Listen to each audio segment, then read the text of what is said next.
Ayon, nakarating ako sa bansang ito noong mga 90s, kalagitnaan ng 90s. Kumuha ako ng undergrad na nasa ganap na di kaugnay na larangan. At nang lumipat ako sa Minnesota, lumipat ako para magpakasal sa Minnesota. Nahaharap ako ngayon sa pag-expire ng work visa ko. Ang bawat tao ay talagang nagtutulak sa'yo, otomatiko. Pasukin mo ang larangang ito, maging nursing assistant ka. Magkakaroon ka ng tiyak na paraan ng pagkita ng pera at pagkatapos ay matututunan mo na lang ito. Ito ay survival. Carol, anong pinakapaborito mo sa komunidad na ito? Pumunta ako rito noong Hulyo ng 2012. Nag-alangan ako dahil maganda ang trabaho ko sa Pilipinas noon. Executive assistant ako sa isang engineering firm.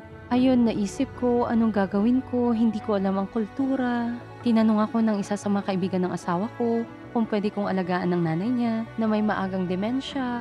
Wala akong anumang karanasan dito pero dahil naghahanap ako ng trabaho, tinanggap ko ito.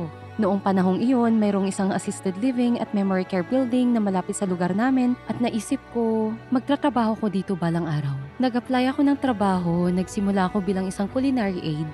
Pagkatapos ng 9 na buwan, inalok nila ako ng trabaho para sa administrative assistant at nai-transition ako nito para maging tagapamahala ng HR at business office manager. Mas madaling sabihin kaysa gawin. Orihinal na nagmula ako sa Kenya. Nagulat ako na talagang nalalaglag ang mga dahon.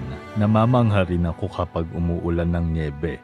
Aktual na niebe ito na nananatili sa lupa. Pero susubukan mong mag-adjust. Sa totoo lang, nagsimula ako magtrabaho bilang isang nursing assistant. Nagawa akong magtrabaho at pumasok sa paaralan ng sabay. Sobrang hanga sila sa ginawa kong trabaho. Patuloy nila akong binigyan ng scholarship para sa mga dagdag na pag-aaral. Sa paglago at pagpatuloy ko, naging direktor ng nursing ako. Kung ako nagawa ko ito, lahat ng tao ay magagawa rin ito. Naging nursing assistant ako sa TMA, LPN, RN, at ngayon direktor. Sa iba't ibang mga kapasidad, posible ang lahat.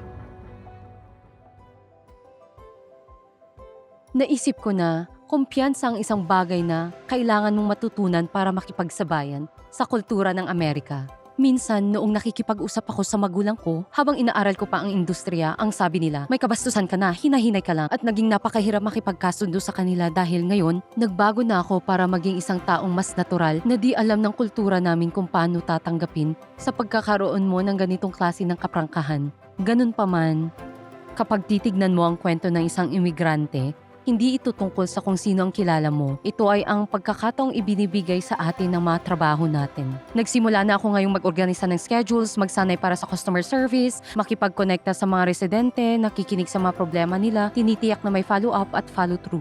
Ang executive director, sinimulan niya akong gabayan.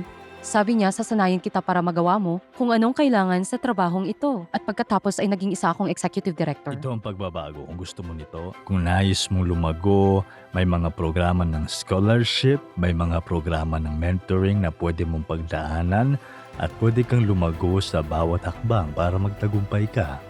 At ang mga organisasyon na umaangkop para magawang makipagtulungan sa iba't ibang mga kultura para subukang matugunan ang lahat ng mga hamong iyon. Isa sa mga filosofiya ko ang huwag lumago ng mag-isa. Lumago kasama ng iba nang kapag may mangyaring anumang masamang bagay, magkakaroon ka ng kaakibat sa hirap.